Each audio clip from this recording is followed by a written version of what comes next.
it's just something more and more I believe our society needs is a place to belong and a community. And it is something we talk about climbing being unique, and I do believe that that is something that is so unique about our sport, because you think about other sports, like if you play soccer or, ice hockey, or, pick your sport, you go to these places to play, but it isn't as concentrated. And I think that's one of the key pieces. It's not as concentrated of a space as what we have, and you don't interact in the same way. And so when I think about this large portfolio that we have, I really believe, like, every time, and this goes for anybody in our industry, it's not just movement, but it's like every time we open a facility, we are starting one of those communities.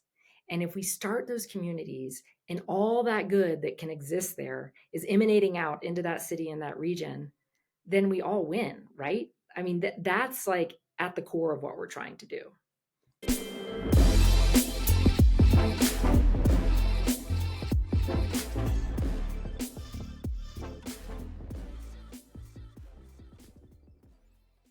Anne-Worley Moelter, welcome to the Testpiece podcast. I am really grateful to have you on today. Thank you so much. I'm quite honored, actually. You have quite the list of folks with whom you've spoken, and I'm really flattered to have a seat at the table, so to speak, with such a great group. And so I appreciate being here. Well, Anne-Worley, I feel like even though you have these big names around climbing, we put our athletes like totally on a pedestal, and maybe not everyone will recognize your name at first, but they should, because I would say you're one of the most important people in climbing today. I mean it. You are the CEO of Movement, which is the largest climbing gym chain in the U.S., maybe probably one of the largest in the world, with 30 gym locations here and 3 more opening soon. That means that you help set the tone for, I'm going to say millions of climbers. Can I say millions, or should I say hundreds of thousands? Uh, I mean, over time, millions for sure. Yeah, But millions sounds great. I just wanted to say millions. that is a true statement. Yes. It first of all, it just blows my mind that there's millions of climbers. I know you've been around for a long time, so like the idea that there was millions of people participating in our fun little sport always blows my mind. So Isn't it wonderful? I I I I'm one of those people that thinks the growth is great. I know that some people say that the growth of the sport has negative ramifications, but to me it's like you are that person. You joined the sport. Like how dare you say that you are the growth? So no, I love it. I appreciate the love, sharing the love of climbing with millions of people. Yeah. Well, I wanted to start out by telling you that I love climbing gyms. Great. Well, I think I'm one of the first generation of climbers who started indoors rather than outdoors. And for me as a kid back in like 94, climbing was indoor climbing. I mean, I grew to love climbing outdoors, but the Rocknasium in Davis, California was my second home. I love Yep. that place. Probably one of the earlier gyms in America, I want to say, actually, Mhm. just That's tiny little correct. spot. Yep. And years later, I moved to San Francisco, and Planet Granite, which is now part of Movement, had just opened a gym there. And I was young, out of college, new to the city, and that became my second home. And it was how I made friends in that new city. And now, 15 plus years later, those people I met there still comprise the majority of my social life. We grew up together, we traveled the world together, weddings, kids at the same time. And then we left San Francisco. We even moved to a similar location. And I just wanted to set that context because that's why climbing gyms matter so much. There's the climbing aspect, but there's the people, and it's really how we interact with our sport most of the time. So Mhm. as the CEO of Movement, I just was psyched to get to know you better and have it kind of shed some light on a bit of like the why, what, how of today's gyms, and even tomorrow's gym scene. You got it. Yes, I'm really excited to dig in on some of those topics. And like you said, I mean, I've been working in this industry for almost 25 years at this point, which makes me feel a lot older than I feel like I actually am. And then, of course, beyond that, learning to climb as a teenager. And so, anyway, I'm really excited to talk with you today. Well, where did it start? Where did you learn to climb?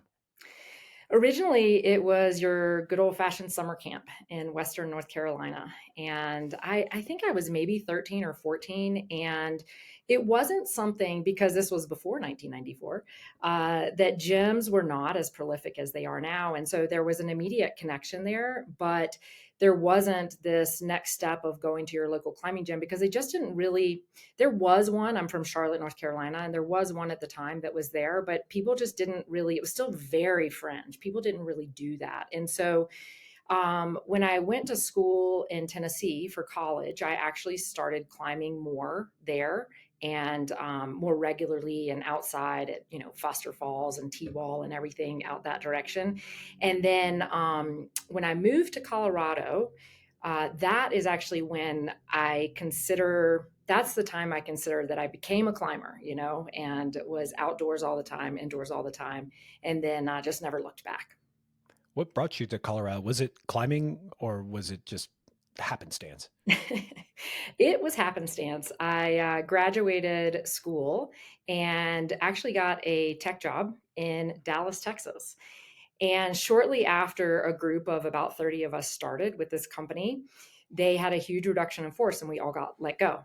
So I was, the ripe old age of 21 with no job and decided that I wanted to look to see where I might want to land to live. And I traveled out to Boulder and quite truthfully was on a hike and turned around and looked out and thought, this is pretty awesome. I think I'm going to live here. So moved to Boulder and got another tech job down in Denver to start with. And after about 4 days, my job there was literally breaking code. And so we would sit all day and try to break the code. And I realized that wasn't what I was meant to be doing. And so I quit that job and so then I was in Boulder with no job and 21 years old. And I didn't know a soul either. So this was also back in the days, this was pre social media, like, pre smartphones, all of that. And I looked in the want ads and there was a posting for the local climbing gym. And so I went there and asked if they were hiring and they said yes. That's amazing. I love just the being young and just yeah, landing wherever the winds take you. And without social media and all this stuff too, you hear about you're like, oh, I've heard of Boulder. Like maybe Yes. we should go there. And then Check it out. yeah, and then when you go to Boulder and you look at, I mean, yeah, just look out any window, walk in the Flatirons. It is gorgeous. I don't blame you for never leaving. So what was that first gym and what was your role there? Sure. So it was the Boulder Rock Club.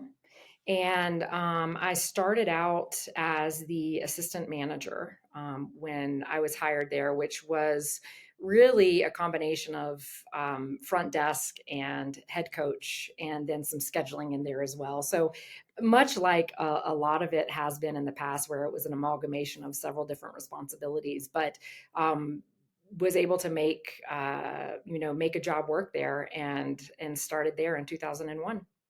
Wow.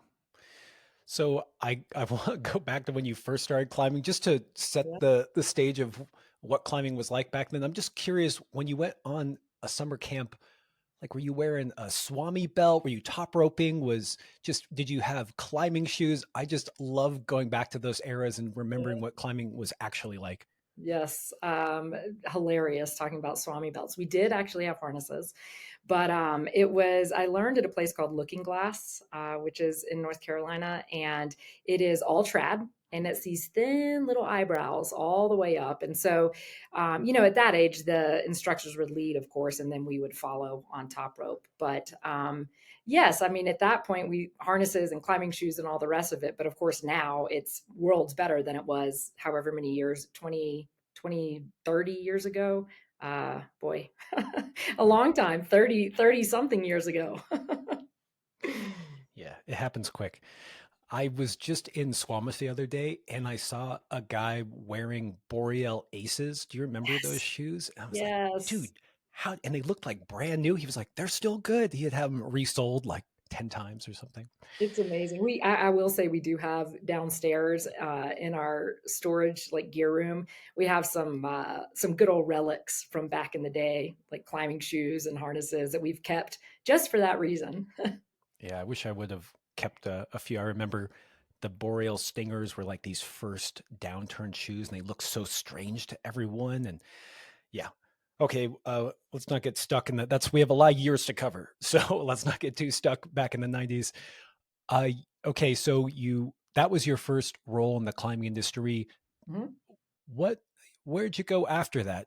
Well, how come you stayed in the climbing industry? I mean, you're still young, you were assistant manager. It sounded like you had a background in tech, so I'm sure you could have applied your abilities elsewhere than climbing, but you stayed. What you spoke about in terms of second home, we often call it the third place. That, in a nutshell, that's it. I happened to work with an incredible group of people when I landed there, one of whom happens to now be my husband. And, many of those friends, like you said, are still in my life and our life. And I just noticed something in that culture that for which I had a profound respect in terms of how people interacted and how they related to each other. And the fact that I could also then make a living doing it just seemed like a perfect match. And so I was at the Boulder Rock Club, and then Mike, my husband, was working with Scott Rennick at the time, who had started the Eastern Bouldering Series, which had then become the American Bouldering Series. So this is like 2003-ish or so. And Scott had asked Mike to come on as head setter for all of his competitions. So Scott, the ABS, organized all of the sanctioned bouldering competitions in the US at that point in time. And Mike said, okay, well, I'll do it, but we need somebody to help us on the organizational side. And I have this friend who I think could help us with that. And so Scott and Mike and I then embarked on co-ownership of the American Bouldering Series and doing soup to nuts, everything for that organization. And it was great. I didn't know you were part of the founding team of ABS also. That's Yes. I That's really cool. I love the ABS. It was I when I competed in the JCCA, and bouldering was not something that was well, just didn't No. exist. It was pretend. It was pretend climbing. So that's really cool that you did that. When was that? Just help me chronological it. That was roughly 2003 that we all started working together. And Scott had started it several years before that. Unfortunately, I don't know the exact date that he had started that, and it had truly been a one-man band to that point. And then the three of us started doing it together. And then Scott actually decided to move in a different direction after we had partnered for about a year. And so then Mike and I were running it, and we then partnered with USA Climbing. Well, what was the USCCA. So JCCA turned into USCCA, and then USCCA and the ABS merged to then become USA Climbing. Mhm. I don't want to take us off on too much of a tangent, but we were talking about this community that climbing really seems to foster that you've been a part of your whole life, and me too. And what do you think it is about climbing that leads to these tight communities? Like, I mean, I've never been super deep in another sport. Like, I mean, I love skiing, but I don't know. I never, I didn't spend 30 years skiing nonstop. And, do you think other sports have that, or do you think climbing's unique? Like, what's your take on it now after, decades in it? A couple different answers there. The first one I'll say is that, so when we we might get to this, but when we were running USA Climbing, I got to see an entirely new side at that point in time of climbing, where these youth and adults, because at that time it was both, would compete. And watching them compete against each other but with each other was absolutely phenomenal. So you'd see these folks sitting, if you've ever watched we'll say a roped climbing competition, right? So the route is behind them, and they're sitting in two chairs facing away waiting for their turn, and you'll see them still chatting together, and then one turns around, gets up, goes, climbs, come back, and then wishes the next person good luck. And So not only was I seeing this at an adult age, but at, ages of like 12 and 13 and 14, when kids they're just growing into their own. And to see that camaraderie was incredible. And so that was one area. And then the next piece of it that I feel like climbing is really unique is that it can span generations and skill levels. And so you and I might go climbing together, and it doesn't matter if one of us is climbing, V double digits and the other is at V2. We still can go and find places where we can spend time together and we can pursue like what our goals are athletically and then have social time together. And so climbing is like this thing where we can personally challenge ourselves, but in this collective environment. And yes, I would think that there are other sports that foster that type of thing, but in that specific way, I'm not sure. Yeah, you really took me back to when I was a little kid and they would have all these local comps and they didn't have age categories. And so I would just enter into men's advanced. And sometimes they would used to win stuff, like a rope or climbing shoes. And there's some picture of me floating out there where I won some Gramici pants and they were size large and I was 9 years old and they were as big as me. And it was, Whoa. and yeah, people really took me under their wing. I climbed with a lot of people who were 18 and I was 12. And my parents even somehow let me go on a trip with uh, Vic Copeland and Dustin Sabo, just, some climbers, all the way a rifle. And I was 11 or 12 and my parents somehow let me go. And I do think that there's something special there. I like that you pointed out just that we can all do it together all across ages. And yeah, I don't know if there is another sport that does it, but I'm just grateful that our sport does. Me too. 100%. Okay, so you are working that, or you're running the show at ABS, or you're part of the small team. This is in the mid 2000s or the mid aughts, and yeah, take me back there and how is that going? How is the comp scene, and where did that take you next? So, meanwhile, too, there's also the PCA, Professional Climbers Association, which is going on. And so, my husband was also one of the lead setters for that with Scott Meckler and that whole crew. So, you've got both of these like parallel paths. And then the PCA, unfortunately, kind of petered out. And so, then ABS was the primary one.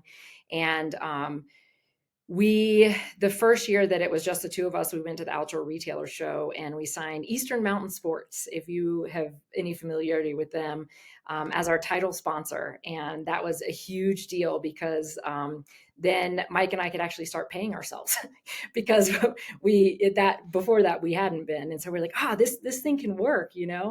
And so we continued to do that. And then, as I mentioned before, USCCA said, hey, you have bouldering and primarily adults, sort of youth also. We over here at USCCA are ropes and primarily youth.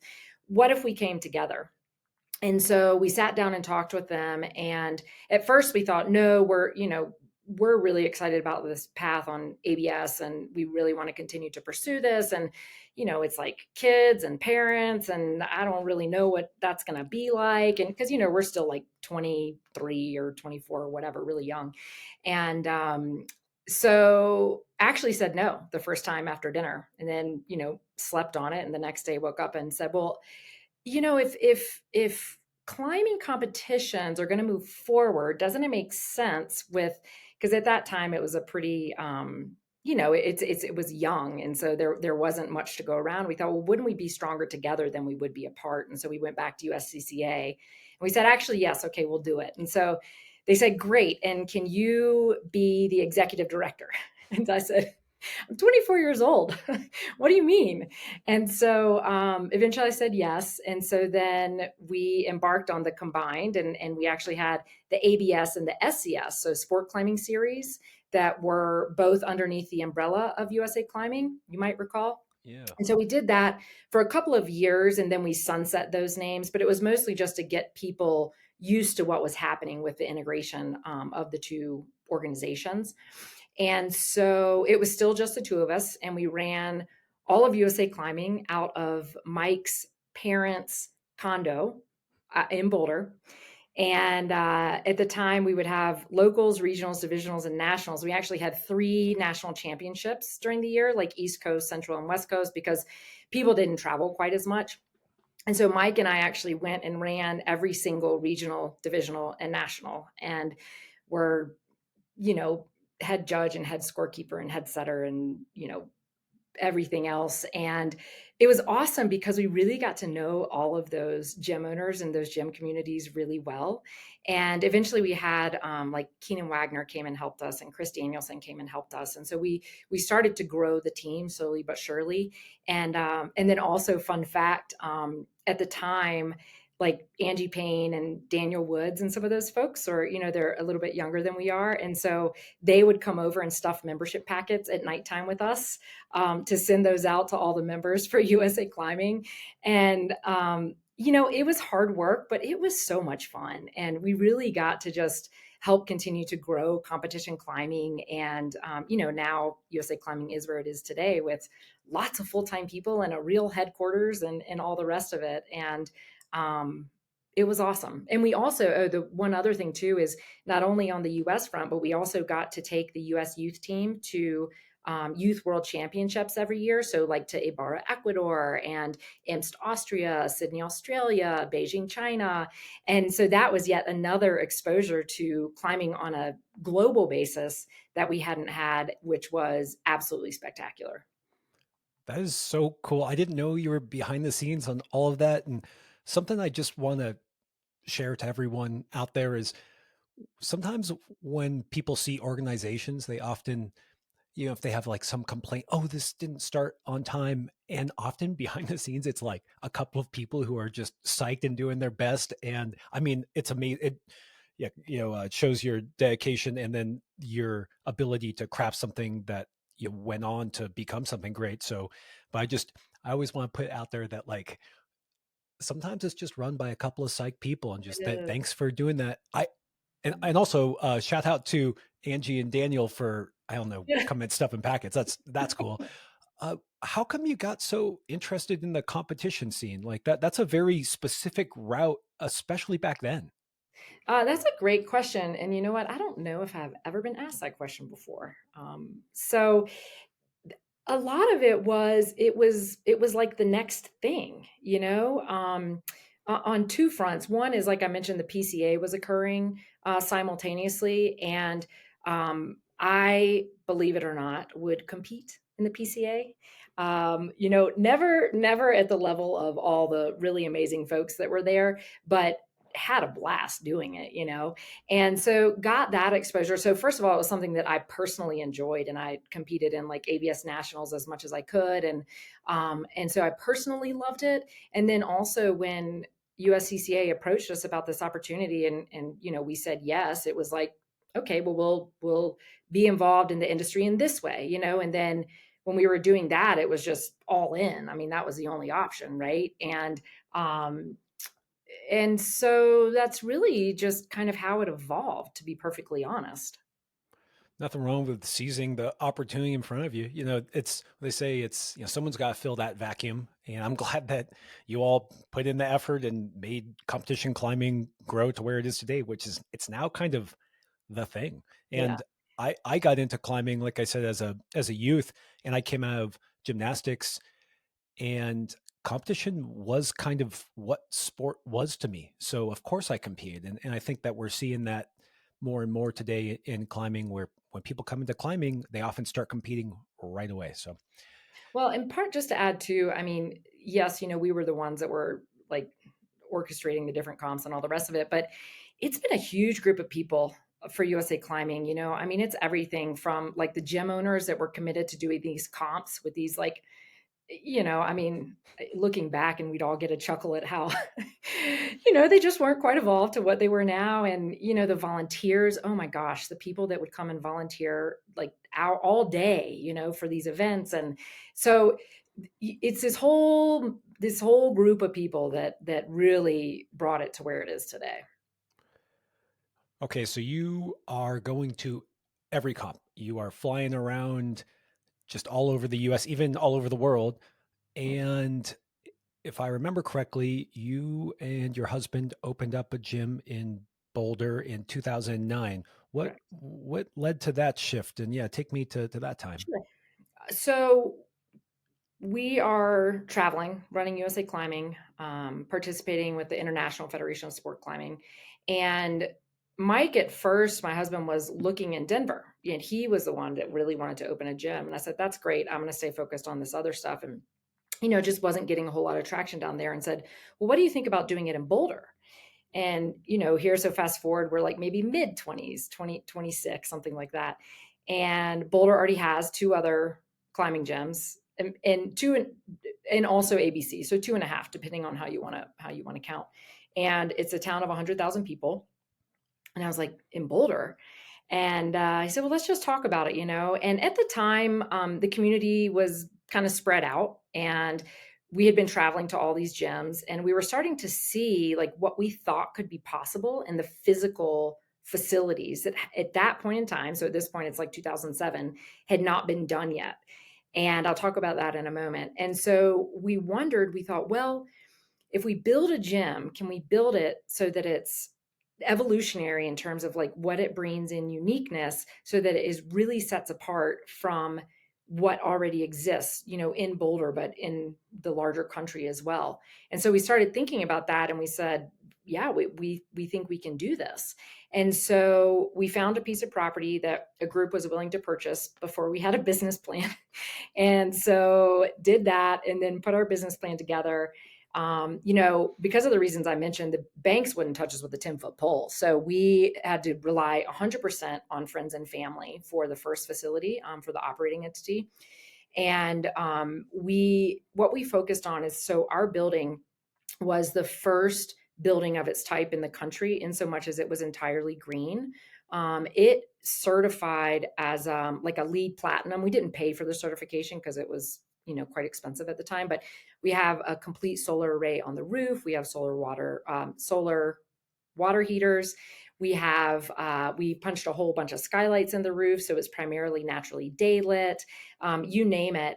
And we did things like I don't know if you've been in the Boulder facility, but we have the stadium seating. And so that was incredibly intentional, that we had seen not that exactly, but that concept in another facility, actually up in Ann Arbor, Michigan. It was just a ramp.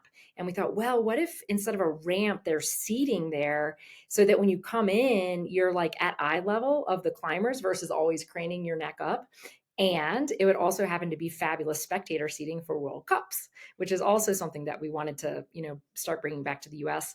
And then also we really paid a lot of attention to the social areas, so like where people can sit and hang out, so it doesn't feel like these corridors that you walk in and you walk out and where are your friends. And then the big final component was the yoga and fitness, and being very intentional about how we allocated and dedicated space to those areas.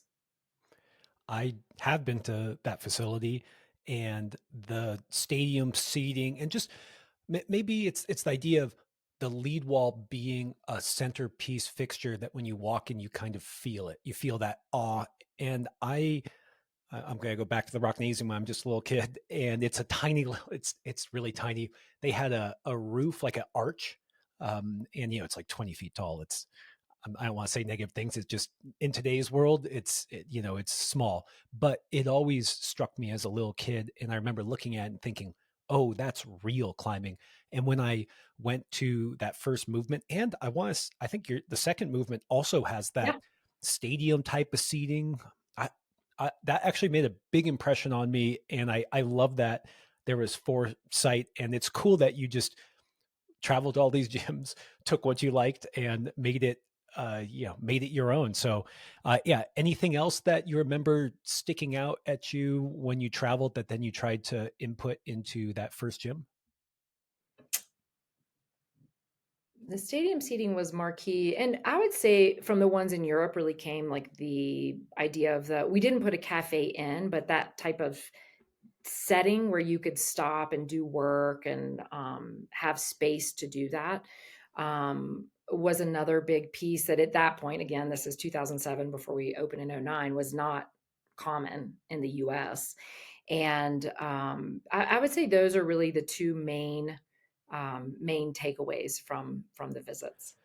Yeah, that it's funny just the idea of having a table and some chairs, Yeah, a place to spend time is a big deal back then where, I said it was my second home in all the gyms I've been to. And I mean that in that it would, my goal was to get out of school, go to the gym, and then be there forever until my parents dragged me out kicking and screaming. And so that idea of making the place something that you want to spend time in versus a place to get your, grab your grips and get out. It was a big change.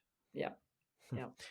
Well, I know that well, I just alluded to there being another gym, Yes, but I want to say that movement in its original form that you and Mike founded has 3 locations. yeah, And what was the timeline like for those? And maybe what did you learn from the first one that you brought into the second and third location? right.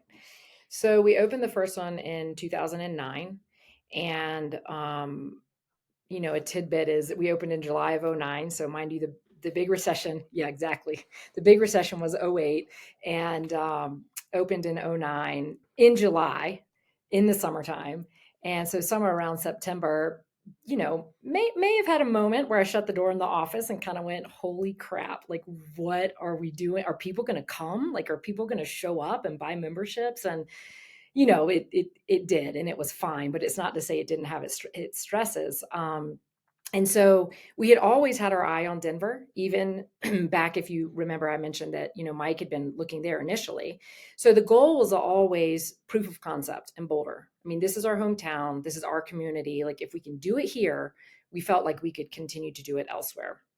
So then it became, because one of the things that was also really important to us is location. I mean, it's the old adage of location, location, location, right? So critical component, and everybody has their own take on that. Some folks look in the suburban areas. We happen to look in the more central areas of the metro districts where we are. And so the same for Denver. So Mike started looking around and had a really hard time finding property because, as we all know, what we do takes a lot of land and a lot of square footage. And people, they look at you like you have two heads when you want, 50 or 60 feet of clear height in a massive room. So we found the second property and closed on that in July of 2013. And similar fashion, had a group that was able to go in on the real estate. And then we raised the money for the operating entity. And we opened the gym Movement Baker, which is like, you could call it like central, slightly south central Denver, in actually December 13th of 2014. So in 10 days, it will be 10 years old, which is awesome. Hmm. And then the next one was RiNo. So similarly, so this is 2014, and people are definitely starting. It's, the building in the industry is starting to ramp up, and we felt like going a little bit north in Denver, so it would be bookended by Boulder and Baker, would prove good for us as a business. And so this one, we also purchased the real estate, but there was this really awesome, like 1940s tin manufacturer on the property. And so that is the only one we did not do ground up. We actually renovated it, and it's 50,000 square feet. So we took down 40 of that. And then we subleased the remaining 10 to a group called Improper City. So they have like a bar cafe inside, and then there's an open lot next to them that are where food trucks park. And so it's that whole food truck concept. And we opened that in June of 2018. I didn't realize that both those first gyms were ground up. That's a big that's a big thing to chew when you're just getting started into the industry. Where not only sometimes it's easier to have that constraint of just these are the 4 walls. This is what you got. Good luck. That's interesting. I actually happen to I've spent quite a few summers in Denver, and I was there right when the RiNo gym opened. Oh, cool. And I remember thinking, "Oh, this feels different." It felt like an evolution with the Yes. whole food Yeah. truck, food area attached, bouldering only. It was a very modern gym when that came out, and so it's just interesting to hear hear how it went from your perspective. And yeah, I always find it interesting when these gyms kind of go up in parts of town that have to be a little bit industrial because of the requirements of the facility, but then they're often in this transition. I Yes. if I could go back 30 years, what I would do is I would look where climbing gyms were opening, and then I would buy real estate near climbing gyms because they were always the harbinger of a boom. Really, they were almost like the art district, Yeah. that became the cool place to live. So You got it. That's fair. Yeah, and when we were building those, again, just we've been really fortunate to have great teams along the way, I have to tell you, because our architect, Jamie Logan, also lifelong climber, has done a ton of FAs here in Colorado and around the country. And she was really excited to help us to design. And so having a climber as your architect, and not just like a, oh yes, I've climbed before, but like a true climber, so that the three of us could sit down and map out like, well, yes, okay, but if you have four people on the lead wall in this section, then how does that impact, when folks are over on the top rope area, and so you're able to have like what I would call more in-depth dialogue that made it perhaps not quite as daunting. And we were really interested in having that blank slate the first couple of times because we wanted lots of daylight. We wanted open space. It would have been harder the first time, I think, for us to go into existing four walls.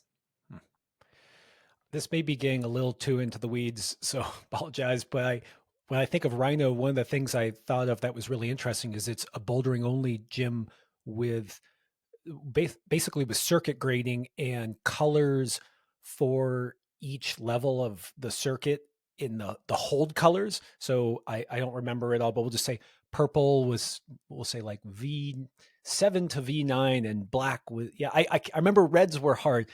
Uh, that's a big departure from kind of previous styles, and now we see more of that. But how did that decision get made? Sure. So our head setter at the time was Ryan Sewell when we were opening that gym. And he continues still to always be very forward thinking of what might be possible. And so when we were designing that gym, folks, I think the circuit system had started to evolve, and we felt like, wow, we have this whole playground that's just bouldering. It's like you've got we call it like the bouldering, the field, at the top when you walk in, and then you go down the stadium seating to the valley. And we have like the traverse wall on the left when you walk in, and we thought, well, let's try this because we think that it can create community and help people like lower the barriers to entry if they're just looking for a color and they can all climb together. And so that really was the nexus of that decision, spearheaded by him, and of course conversation with the whole team and whatnot. And yeah, it's been really fun that way. I do think there's something really easy to communicate to new climbers, that it's like, look for this color. Like there's something just that there's always a big debate, I feel like, in the climbing gym world of, we just let these people go free and they've never climbed before. And how do we direct them? And something really almost like visceral about just, I'm going to climb on the green ones. This green one looks cool to me. Oh, the blue ones look cool too. Maybe I'm ready for those. I think there's something to it. Yeah. Well, and that, I mean, it's an interesting topic, which, you could do an entire conversation on, because there are a lot of thoughts and opinions. And I really see there are gyms I go in where it is nice to say, okay, like what grade am I focused on today? Or I want to warm up. So I want to stay under like V4 or V5, so I need to find those boulder problems. But then sometimes like a fun feat. So I have two younger brothers, and we actually, the three of us, all worked on each of the gyms as well. They helped open all of the gyms. And one of the things that the three of us love to do in RiNo, because one of them lives out in Golden, Colorado, the other one's up in Jackson Hole, is we will run around and pick a color and just try whatever the problems are. And it's fun there because, there's the comp wall. And so the setters typically set comp style boulders on just one section, of the gym. And they get you thinking really critically or in a new way about how to approach a problem. And I tell people, I don't know if I get more exercise from actually climbing or laughing when I'm doing that with them, because it's just fun and hilarious, but yeah, there are a lot of different opinions on that. And it will be interesting to see how the industry continues to evolve there, because I think there's, good argument for both sides there. Yeah, I can totally put on my hardcore climber hat and I have my own complaints, Oh but I yeah. also, I mean, I mean, that's the thing is you can't do it all. Although something that facility is so large, I love those comp style boulders where maybe well, actually, honestly, like now that I'm getting older, I stay away from them a bit more, but I'll go on the easier ones and just the ability to have that juxtaposition of kind of, I don't know, just playing around, like you're saying, just having fun. I Yeah. love that. Yeah. Okay, RiNo opens in you say 2018 or no, was it Yep. That's 18? right. June of Okay. 18. Yep. Okay, and then movement as you knew it then I want to say got folded into I think it was called El Cap at the time.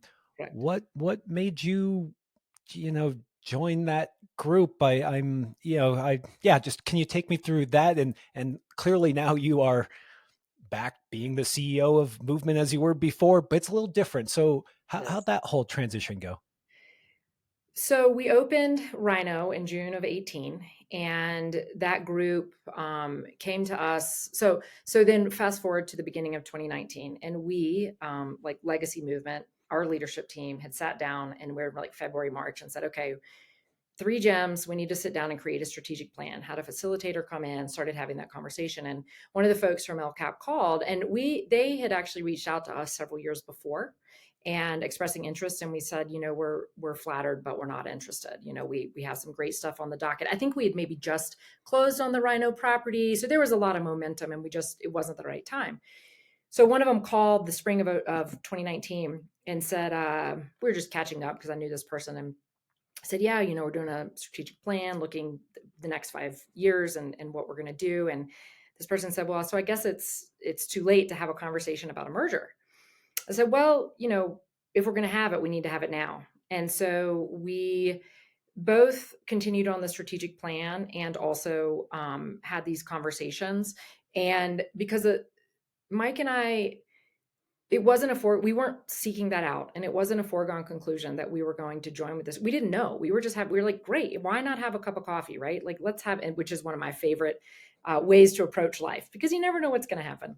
And so we started talking with this group, and meanwhile our leadership team, working on a strat plan in case we decided not to do it. And then lo and behold, we decided and merged with them in October of 2019. And one of the biggest things for Mike and me, which might sound a bit cliched, is that we believed it provided us a bigger platform and a better platform to move forward into the country in our industry.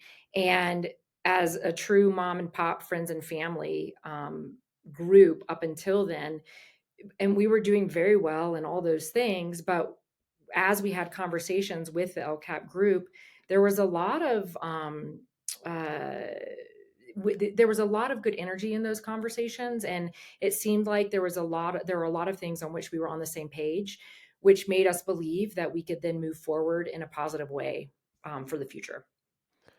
Yeah, there's only so much you can do as a mom and pop shop. I mean, three Yeah, gyms is a lot, yeah. but it does seem, and Morley, like you like to keep on going and pushing and expanding, whether it was ABS or USAC. And so I understand that desire to continue to carry your dreams forward with a little more backing. So it's pretty recently that you are the CEO of Movement within, I don't know, last 6 months or so, Three. and 3 months. Okay.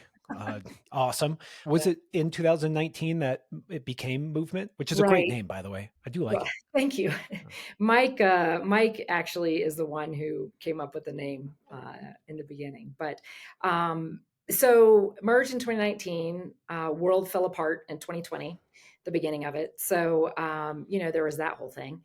oh And yeah, that whole thing.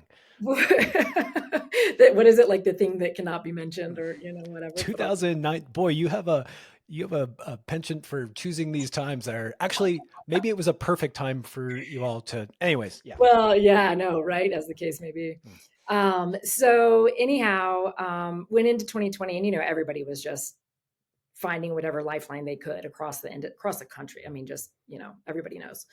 Um, and so then it was actually, I believe it was technically the end of 2020 or beginning of 21 when we rolled out the name Movement for the entire company, and the legacy brands kind of went away effectively. So I can't remember exactly, but I think it was like 20, early 21 ish, that we finally did it, just because there were some delays because of COVID.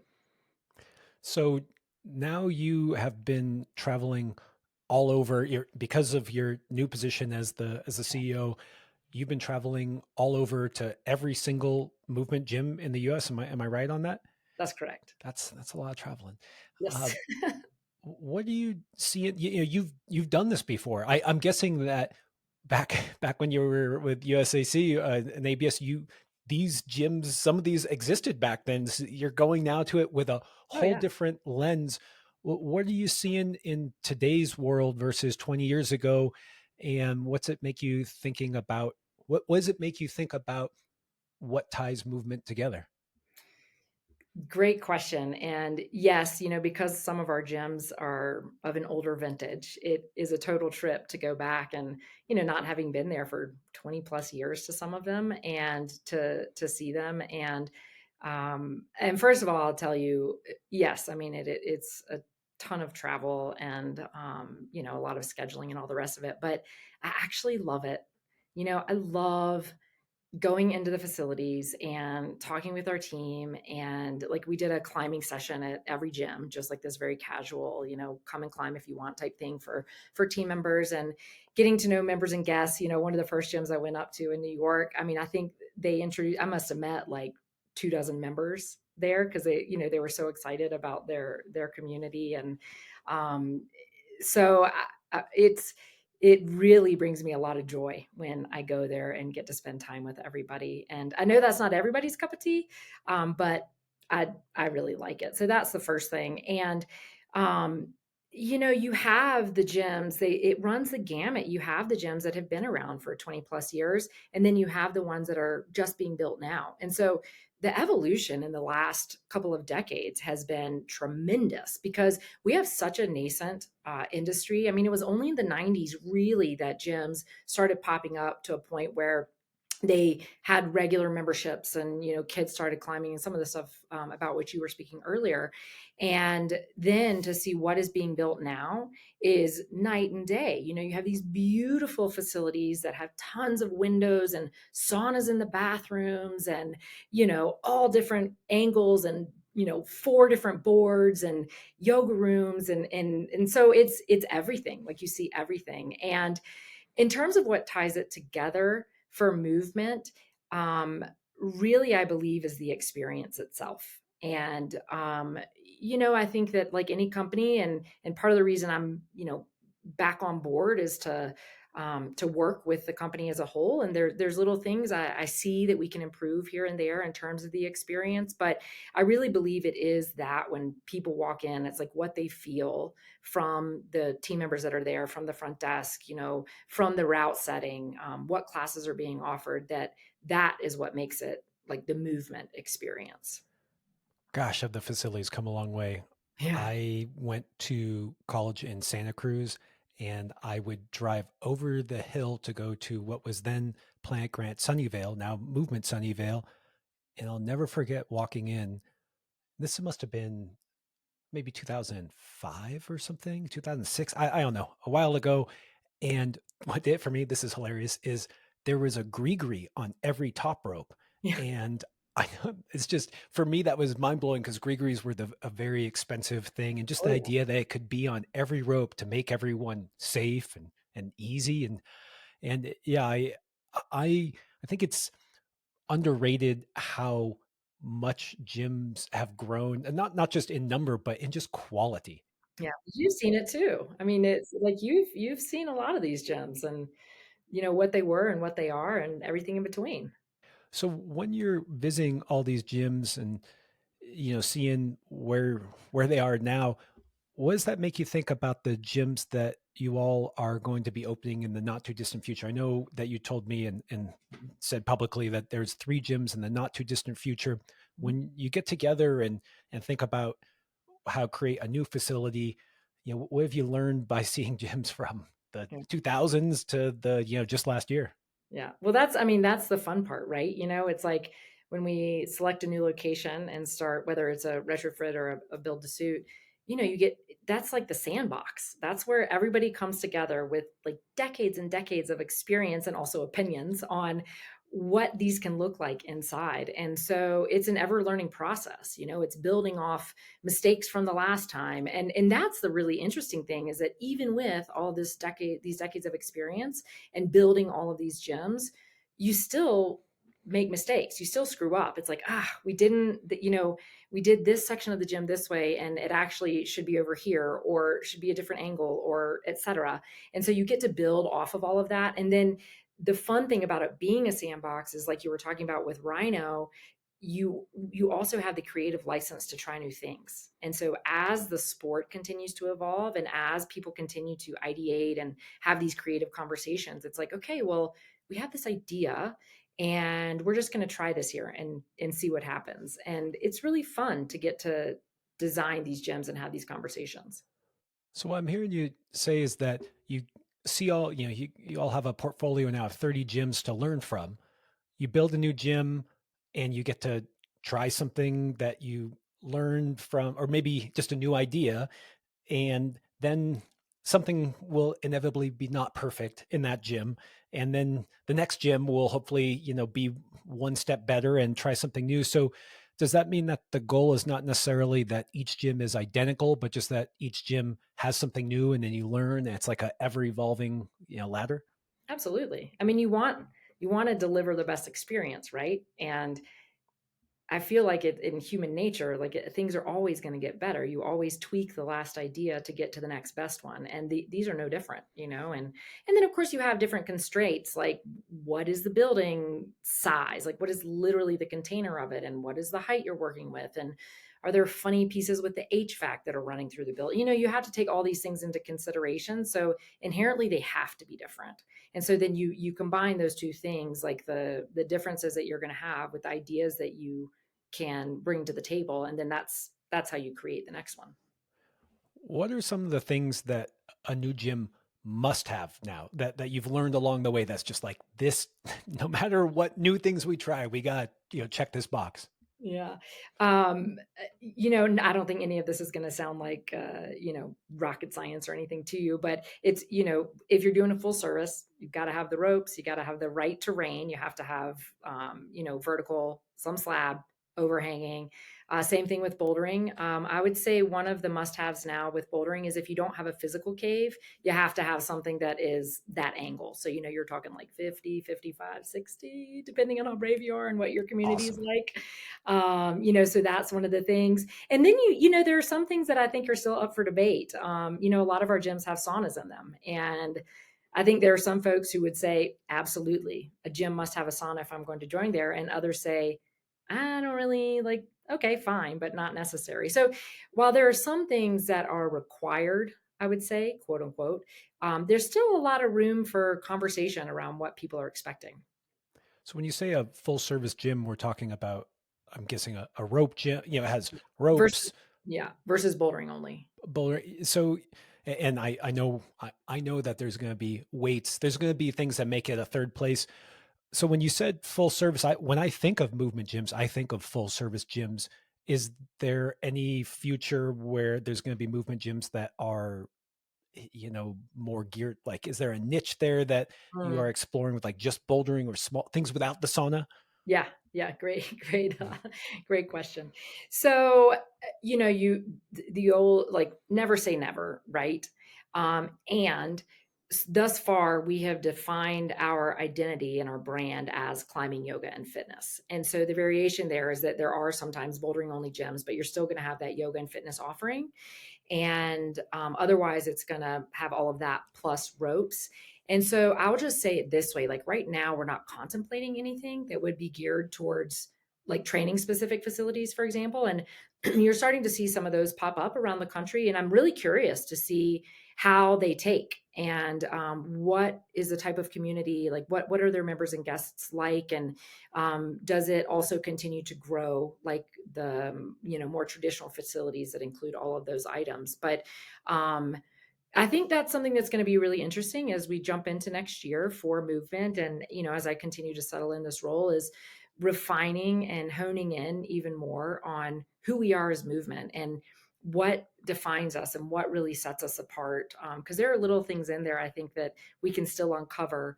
But right now, we aren't talking about anything that is more training specific. When we last chatted, you said something along the lines of it's no longer build it and they will come. Because there was a, I mean, there was a, Yes. I don't know if it was a golden era, but there was just such a dearth of climbing gyms that I, I don't want to say you just open it up and things were great, Oh but yeah, there it kind of was a time. was. It It kind of was. It was. kind of was. But you said that it's no longer like that, and so yeah, maybe you could expand more on that and what really differentiates movement. Sure. So by that, I mean two things. First of all, quantitatively, there are just hundreds of more gyms than there were even just 10 years ago. And I would say that this has really started to occur. I mean, so also just level setting, we opened in Boulder in '09 with two and a half other gyms in a market of 100,000. So I have only ever known a market that is very populated, but a lot of folks that were opening gyms, they were one-offs or the only ones that were there. And so they didn't have competition, which is a beautiful situation to find yourself in because the world is your oyster, that city is your oyster. And so what happened is we started to have more and more gyms that are being built, in addition to the fact that as more gyms are built and more people are exposed to the sport, our members and guests become more educated on what a great gym looks like, what great route setting looks like, what great yoga classes look like. And so they're very discerning, and it's our job to deliver exceptional experiences. And now they know what they looks like, and everybody has their different opinion, right? Everyone is going to have their preferences, I'll say, on what they believe is an outstanding experience. And so I believe everybody in our industry has really had to step up our game in the last, I would say like 10 to 10 dozen years, maybe something like that, where it's really started to become, a tighter market, really, for lack of a better phrase. And you really have to know what you're doing when you open these facilities. Just to play a little devil's advocate, and I'm not in the best position for this because I've never opened a gym, is that even in that early era, if you plopped a new gym in a city, you had to make your market learn about Yes. climbing, and there was no like climbing. Maybe in the very very beginning, it was like people climbed outdoors and like, oh cool, a place to practice my sport. But as they grew, it was almost like, hey, here's this thing we call it climbing. Maybe have a birthday party here, and you almost had to make the market in the beginning, it seemed like. That's absolutely a fair statement. And you know, a, I'll, my buddy in Atlanta that opened a handful of gyms, his first one was off to the races. Like opened it gangbusters, did really well. Said, okay, well, I'm going to open a second one, and opened it out in a suburb, and had the experience that you're talking about. Even with already having one facility, not to, I think, I don't know, maybe they're like 30 minutes away, give or take, right? And he told me it was a really interesting ramp up because even though it was close by, and the first one did so well, that market just did not understand that a climbing and fitness facility was anything other than a place to go for birthdays. So they had to educate their entire community like, this is what this sport is. And yes, you as a 40-year-old parent, or a 25-year-old person, or a college kid, this is something you can do. And so that is a totally fair statement. And this is exactly why I said in the beginning that what you do is so important because it really sets the tone for climbing, and not just for us today, but for the next generation. And this is when people walk in the door of a movement gym, you are telling them this is what climbing is. This is the community we have. This is the kind of climbs that we're going to do. These are the holds. These are the angles. This is what's the idea of like a marquee wall is important because you're basically telling everyone this is where your eyes should go, and this is what real climbing is. And so yeah, I just want to echo that by making the market, by movement, legacy movement, all the other other legacy movements, earth treks and planet grant, etc. They really set the tone for climbing today. And so that's why I also want to ask you about where you think it's going. I mean, we talked a little bit about learning from those mistakes, but are those areas that you're kind of pushing on that you think may change how climbing is for the generation that comes in tomorrow? Yeah, that's a great question because I think up until I'll say it this way, up until this point, there were some I'll call them like obvious evolutionary points. One of them for us really was the climbing and fitness component for us, like our legacy movements, and really, having a dedicated space there and actually hiring instructors. They're not just like trades for membership type thing, and having directors and that those type of things. And when I look forward, and you've seen small evolutions in terms of how it's done. Like you talked about colored holds, that wasn't all you remember, like all colored holds and the tape. And I Yeah. mean, the waste of tape that we used as an industry makes me blush out of embarrassment, but we didn't know any better. You know what I mean? And so those are the type things that we've seen. And I think that there are some things, and this is not a non-answer, but there are some things we don't know yet. I think that there are some things that will occur that we just don't know yet. And maybe it's something like a better app. There have been some apps that have come on the scene lately. Well, lately, as in like the last half dozen years or something like that. Um, but then I think in terms of climbing, continuing it to bring it to the various communities and really showing people. So this is where I feel like we movement deviates a little bit, but it's the climbing, the yoga, and the fitness. It's like that holistic perspective and showing people that our facilities are those things. And yes, the majority of people that join are climbers, no doubt about it. But more and more, we start to see those folks coming in the doors because they're super psyched on all the lifting racks that we have, or they're super psyched on the classes that we're offering. And also, I believe people are starting to understand that even as climbers, it's really good for us and the longevity of our bodies and our minds to cross train in different ways. And that can be strength training, that can be yoga, that can be cardio, whatever those things are. And so that's where I think we're going to start to see our industry really shift and grow, in my opinion. So we'll like look at the crystal ball, right? In the next decade, I would say is a continued emphasis on those areas. Yeah, I'll never forget walking into, again, that plant grant in Sunnyvale and the workout facility area, Huge. the racks. It's incredible. I love, it's just total tangent. I love the big space that has nothing but kind of a soft floor in front of a mirror. There's something about just having that space to stretch. And I would meet a lot of people who did not climb, but they were there for the incredible other lifting stuff. And I was a young guy and wanted to be big and strong. And I thought the lifting stuff was cool. And it's interesting that when you look at climbing and it's like old school ethos, like somehow it mixes it with yoga. I don't know about weightlifting, but maybe the push-ups, the pull-ups, the rings and all that stuff. And it's no big surprise.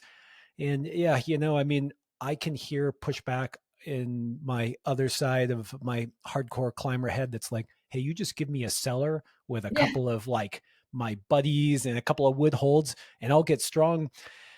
But But that's fine, I mean, that's like I feel like that's and you said it, there is a lot of conversation happening about the growth of our sport, both indoors and outdoors, and also what is the connection between those two. And um, as something grows, you're going to have a variety of people, and different gyms are going to be for different people. And some people aren't even, they're going to just want to go to the basement and train, and that's fine. It's like however people get to what they see as climbing, going out to the crag or being inside with their friends, like we all have different avenues for that, and they're just different. That's it. There's not one that's better than the other necessarily.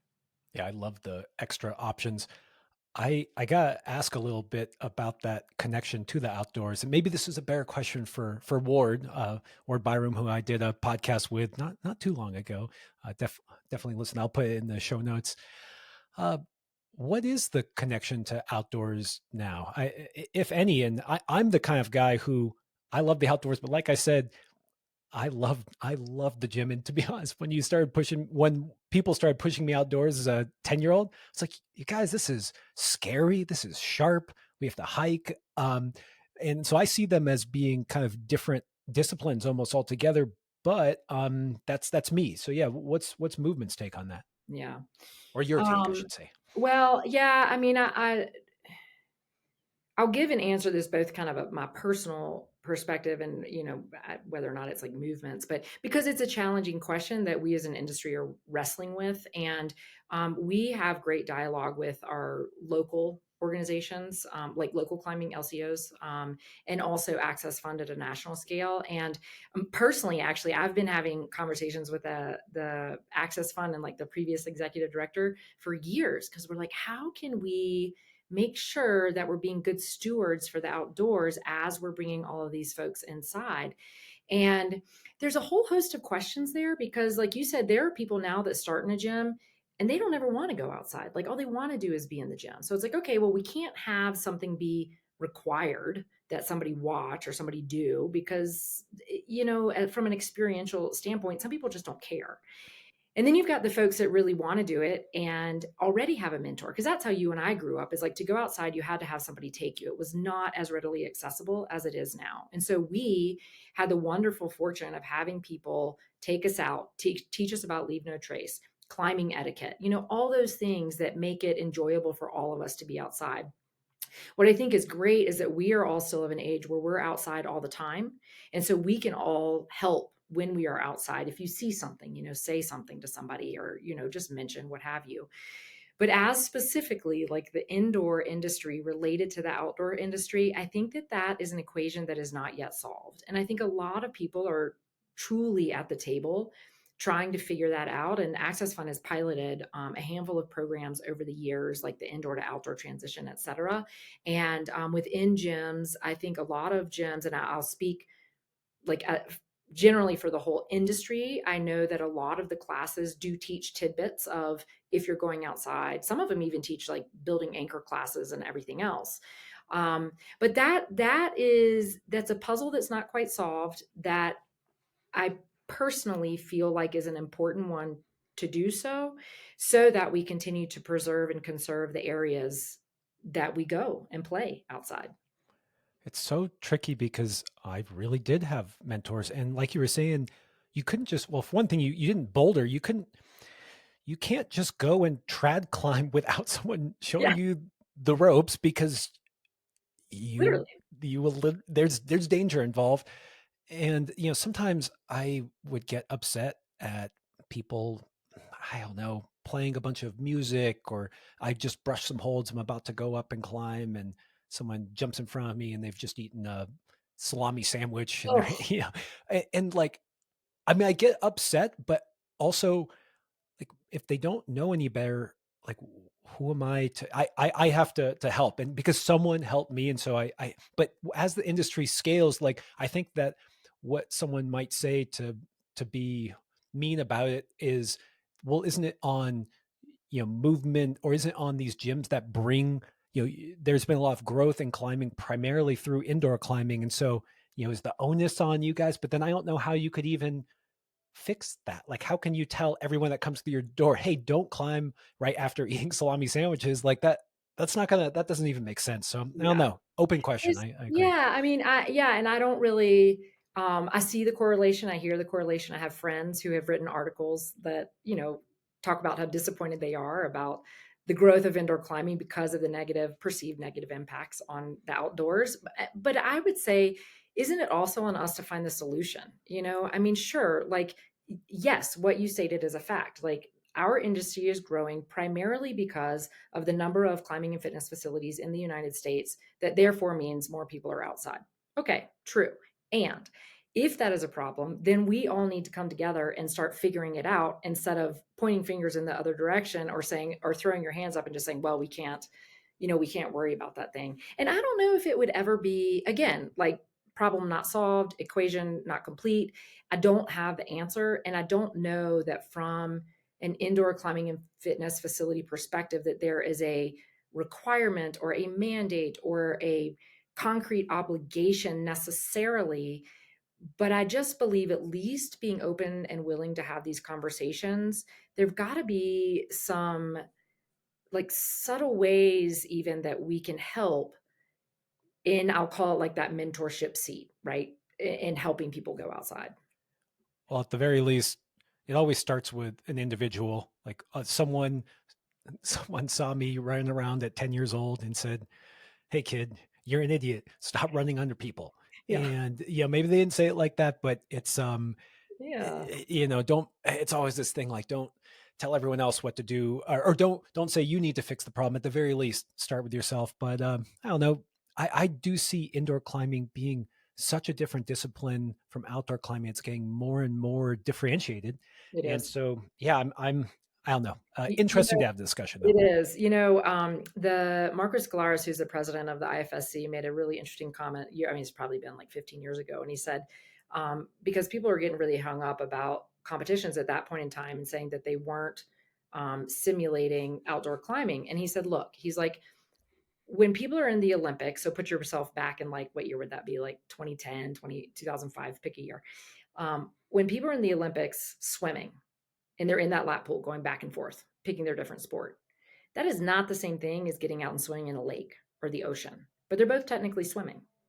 And so his view at the time was, so competition climbing, and this is just comp climbing specifically, when you're climbing in a competition, that is inherently is a different thing than if you're projecting something outside on a rope or bouldering or what have you. And so I don't, just because we started as a very close pair doesn't mean that it's bad. That, in my opinion, that indoor climbing is becoming more and more of its own thing. And like you were saying, do you want it all comp problems and comp routes and stuff? No, because I mean, that's one way that routes can be set. But there's a lot of different variation, even within the indoor realm. And I don't think it's bad that it's different. Yeah. Well said. I had a podcast with Garrett Greger, Oh who, yeah, yeah, you probably know Garrett. I And do. he was the head setter at the Olympics for bouldering. And he really wanted to emphasize that the Olympics are a sports moment. Does this mean that who won the gold is the best climber of all time for the next 4 years? Not really. We're having these wonderful sports moments and just enjoying them for that was really insightful. And I know you just said that we don't necessarily want all comp problems, but how well competitions are a big part of our sport. We're in the Olympics. Was movement think about gyms going forward? Is there going to be more comp problems or more areas dedicated to it? Is there going to be a whole youth training facility with comp problems, or how does that work into the future? I don't see it differing too much. Like I don't see it differing too much from what it is now in terms of a balance of how the gyms are set. And I'll just speak for movement. Our team, Ward, Ryan, all those guys that are on our team and girls, um, do a phenomenal job of balancing it. They really know their communities. They know who's there. Some of them are more youth comp heavy, and others are more like kind of leisurely lifestyle type climbers. And so they all really work to set for that community. And I suspect as we continue to grow as a sport and as we continue to grow in the Olympics, of course, there will be moments where um, you might have a youth team in one gym that gets really large. And so we find ourselves setting more routes for them during the competition season. But unless or until there are more training centers around, I don't think that I mean, it's something that's fun to have, but it's not at the core of what any of us are doing. What's funny is I just did a podcast with Natalia Grossman, and Oh yeah, recently I did a podcast with Adam Shahar, uh, also a World Cup competitor, and they both talked about how the training on the climbing boards, like the tension board or those kind of boards, were some of the best training for World Cups, despite how different they look. And so it's just funny how maybe it's not as disparate, and maybe it will become more different, but climbing, there's still this thread of climbing is climbing. there is. I gotta ask, what do you think of the USAC and the training center? And there was a bit of a debacle there, which I actually don't want to put out the context for, because I'm not sure I understand it enough. But as someone who is part of the commercial gym scene, as well as someone who was heavily involved in the USAC, what do you think about that whole little debacle that just happened the last month? Sure. Um, Yeah, I'll say that it is very complex and there are a lot of different perspectives, and I commend the gym community and also USA Climbing for coming to the table for conversation. It was not easy. I mean, it was about a year ago that all this stuff started bubbling up, and there are a lot of folks who really rolled up their sleeves to talk it through and to understand what they thought had happened or what was happening. And I think at the essence of it, what USA Climbing is trying to do for the sport of competition climbing is a fascinating concept to have a dedicated facility. And so that in and of itself, I think is very exciting. And it is embedded within this industry that, like I was saying, like it is these gyms that really built USA Climbing and supported the industry through, or sorry, the organization through all different stages of its growth and continues to do so. And there has been a shift in that relationship. And I think that the gyms are still very committed and USA Climbing is still very committed. And like in any relationship, you go through ups and downs. And I think this is a point where there's a need for closer communication. And, USA Climbing just announced recently they'll be partnering with Momentum in Salt Lake. So they have chosen a gym partner. They're still fleshing out details of what that arrangement is going to look like. But there's a lot of possibility. And my hope is that USA Climbing has learned, the board and the team, like how to move forward and be in relationship with us as gyms.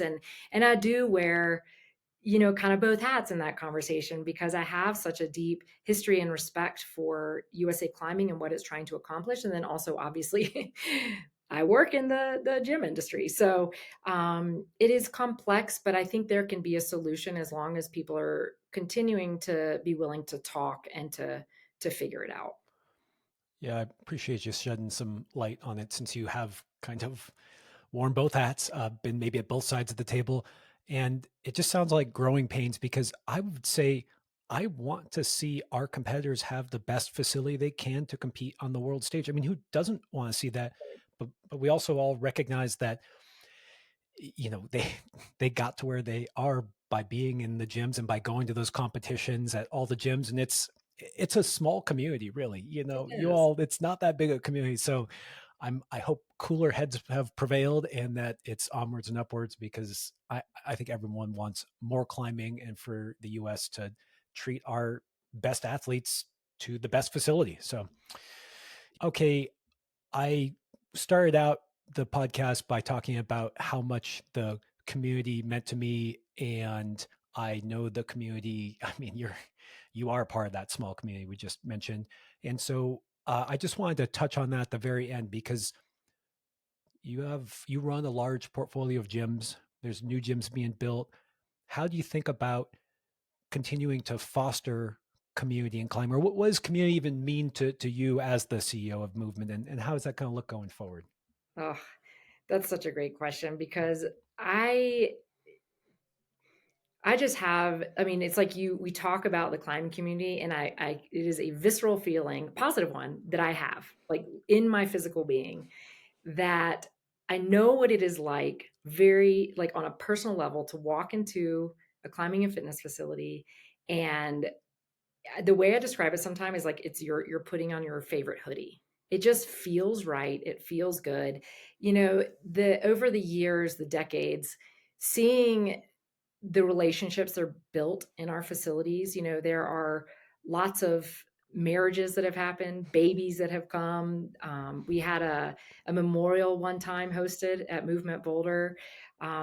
People celebrate their successes or trials and tribulations, and it's just something more and more I believe our society needs is a place to belong and a community. And it is something we talk about climbing being unique. And I do believe that that is something that is so unique about our sport because you think about other sports, like if you play soccer or, ice hockey or, pick your sport, golf, you go to these places to play, but it isn't as concentrated. And I think that's one of the key pieces. It's not as concentrated of a space as what we have, and you don't interact in the same way. And so when I think about this large portfolio that we have, I really believe like every time, and this goes for anybody in our industry, it's not just movement, but it's like every time we open a facility, we are starting one of those communities. And if we start those communities and all that good that can exist there is emanating out into that city and that region, then we all win, right? I mean, that's like at the core of what we're trying to do. Yeah, I just hearing you talk about memorials and things like that and the weddings. It's climbing gyms have sparked a lot of joy in my life and others, and it's always something that makes climbing special are the people. But then whenever I ask myself, how is it that we all get together and then have these tight knit connections? And I think part of it is that there's always a little bit of a danger element in climbing, and that always builds a little bit of connection. And that danger is participated in together with reliance on each other. It could be belaying, it could be spotting. My hunch is that you might say to your husband, Mike, hey, do you got me on this? Like, I'm gonna go for it. Like maybe it's someone else, but I have my people in my group when I'm gonna do something maybe a little outside my comfort zone. I look them in the eye and say, hey, like, you with me?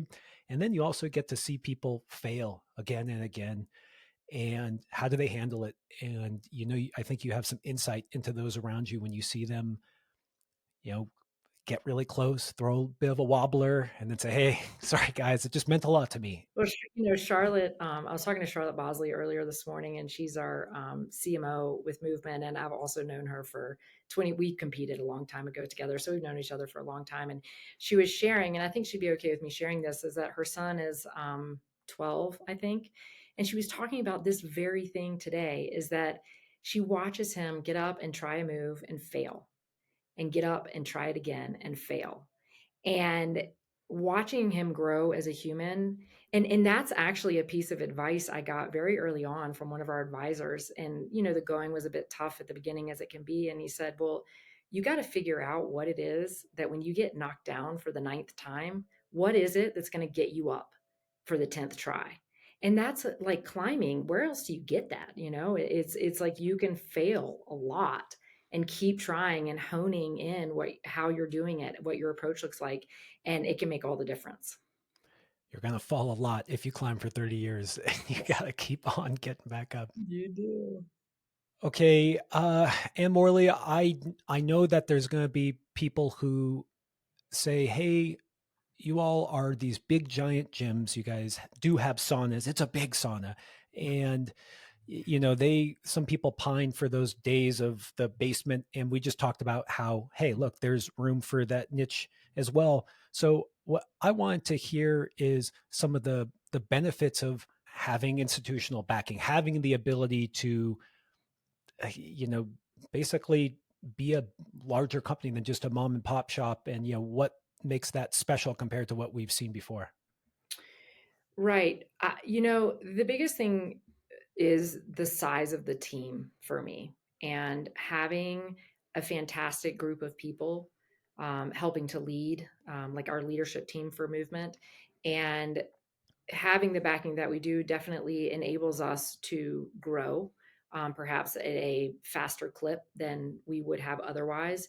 And it provides larger platforms from which we can work, like with our team members and members and guests. And, from our member and guest experience, they can travel. And this actually happens all the time. People will travel and be like, oh, I'm out in the Bay Area or Portland or DC. And they'll pop into I have friends who like happen to be driving by, like, oh, they'll text me a picture of a gym in Chicago or wherever it is. So that in and of itself is pretty fantastic. And that ties back to that community piece that we were just talking about, like the essence of what we're trying to do. And so for those reasons, I think it provides us opportunity. But look, like every business, it's still a business. We have fiduciary responsibilities for success and to continue to grow and succeed and all of that.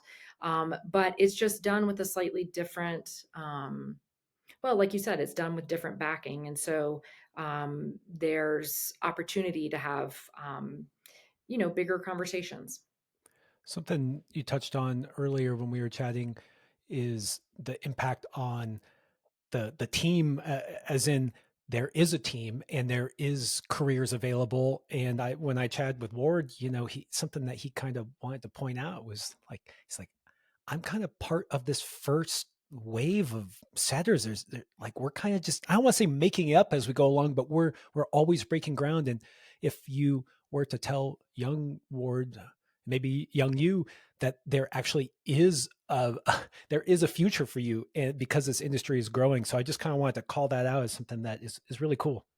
It's incredible, and, we had a leadership summit here in October. We have, 111 folks that make up, like, our quote, unquote, "leadership team." So it's, like, gym directors, assistant gym directors, directors of setting, etcetera.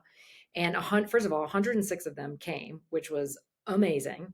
And we did a poll. We said, okay, well, I'm curious, like in terms of tenure, how long have folks been here?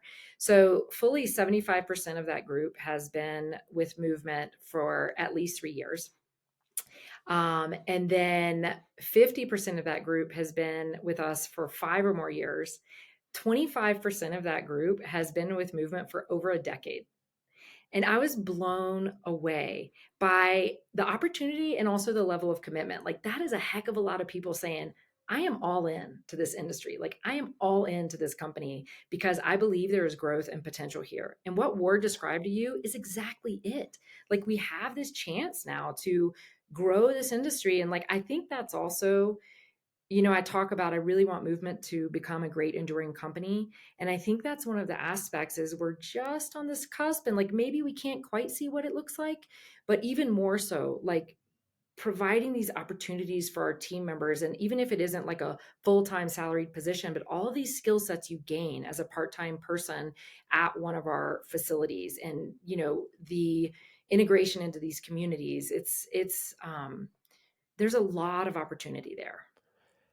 I was just poking around on LinkedIn and looking at kind of the leadership of movement, and I saw that Stephanie Coe is your COO, and I met Stephanie at Sunnyvale, and I think she was a route setter, and I remember seeing her and thought, who is this woman? She was so strong. She was incredible. And this is back in 2006 or 7. So, how cool is it that the company has grown, and I'm sure she's grown with it, and obviously Yeah. has done a great job. So, Well, and uh, it's, you look all the way, like, so Chris Jenkins comes from the Earth Trek side, and he's been here for 20 something years. You've got Ryan Sewell, we already talked about, Stephanie, Charlotte. I mean, the list goes on. I mean, there are folks that have just, it's like we all jumped in, and we've just stayed because we believe in it. yeah. Well, kind of wrapping up here, that idea of being a little bit on the cusp of the industry and where it's going. There's institutional investors. I'm sure there's all these other types of companies that maybe they're comparing the climbing industry to. Like, what does climbing look like compared to, I don't know, 24-hour fitness, or, are we on another inflection point, or do you think we're at a steady state? Oh, What's your crystal ball say? oh gosh, I know that's a hard one. I hope we're never like 24-hour fitness. I'll tell you that much. Simply because, like, it's in okay. So, not to knock, I'm sure people have memberships and stuff there, but you go in, it's a very singular type experience, and that is just not who we are. And I think that there is absolutely still growth capability for us as an industry, and I think that that is going to occur. And I think that, you know, I don't think we've reached a steady state yet. I think we still have room, to move through this next inflection point. And, I'm curious, like, are other folks going to come into the field, or, are more folks going to merge? I think that's yet to be seen. But my focus really is providing these communities where we can, and providing excellent climbing, yoga, and fitness. I mean, that's the ultimate goal, and as long as we can continue to do that effectively, and authentically, then why not keep going? Yeah, I can't believe I said 24-hour fitness when their model is to have as many people not come in, and climbing gyms are, how long can we keep people here? Yeah. Let's have this conversation in a decade because you're here and you met your significant other and got married in our food truck area out back. Um, okay, well, Anne-Worley, I'm going to ask you the question I ask everyone, which is, how do you go from good to great? Mm, such a good question.